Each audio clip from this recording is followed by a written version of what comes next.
Namo Phat. Thanks so much for joining me for our daily practice check-in. Listen, listen, listen. This beautiful sound calls us back to our true home.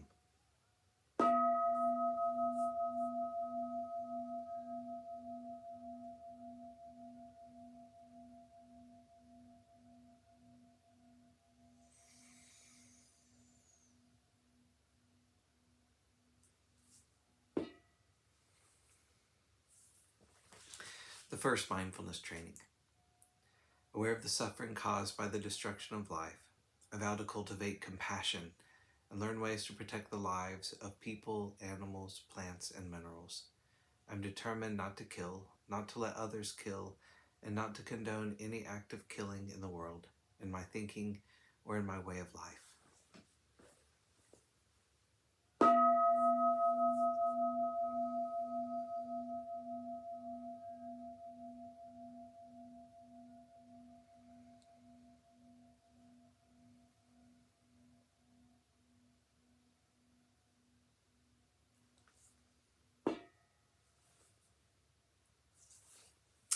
For our Dharma lesson, we're reading Ajahn Munindo's book, Unexpected Freedom, and we're continuing today in a chapter called And I Know I Should Let Go, beginning a section on taking responsibility for our suffering.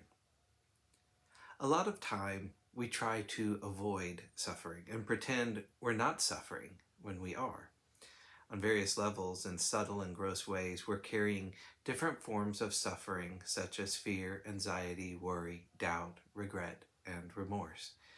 Even if we acknowledge that we are suffering, it's not so easy and straightforward to see what the cause is.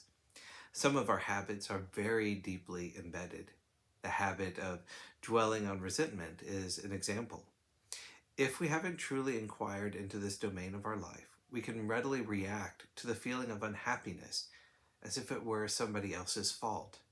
Even though we know we have this tendency, it's still very easy to fall into this particular pattern of reaction. One of the reasons it's easy to dwell in resentment is because it's so difficult to admit that we are doing it. So we keep on thinking this habit of thinking is somebody else's fault. We think it's got to be something out there that's causing this misery because it's so painful and because I'm such a bad person. Only a bad person would make me suffer like this. It can't be me. Well, bad news, I'm afraid. You don't have to be a bad person to make yourself suffer. All you have to do is be a little unaware. So one of the reasons why we find it difficult to let go, why letting go doesn't happen, is this unfortunate habit of unawareness or ignorance. When we feel resentful towards other people, we don't see that we're doing this form of clinging. We don't see that it's something we're actively performing. We live our lives thinking that somebody else is doing it to us. In truth, we are the authors of our experience. Added to this is the accumulated momentum of our habits. If we've been hanging on to something for a long time, avoiding letting go by indulging in some particular habit, a momentum will have built up in this holding on. When we begin to counter our habits of denial or avoidance by taking up meditation, it is this very momentum of our habits that we experience as suffering. Even if we see through it and know, oh yes, that's what I do, the force of that habitual pattern built up over a period of time means that our insight into the reality of what is going on may not immediately seem to help change the situation. Indeed, it is at this point that some people turn away from the path. This contemplation is an encouragement, therefore, to resist the inclination to believe in the disappointment that inevitably comes with finding that there is somebody else to do our house cleaning.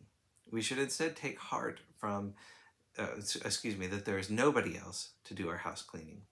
We should instead take heart from the example of those who have done their work and are enjoying the benefits.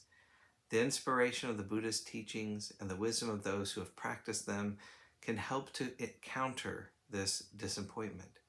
The strength that comes from such inspiration gives us the courage to take a fresh and creative approach to the forces of unawareness that we feel are driving us in familiar patterns of behavior that we would like to stop. but do not seem to know how to.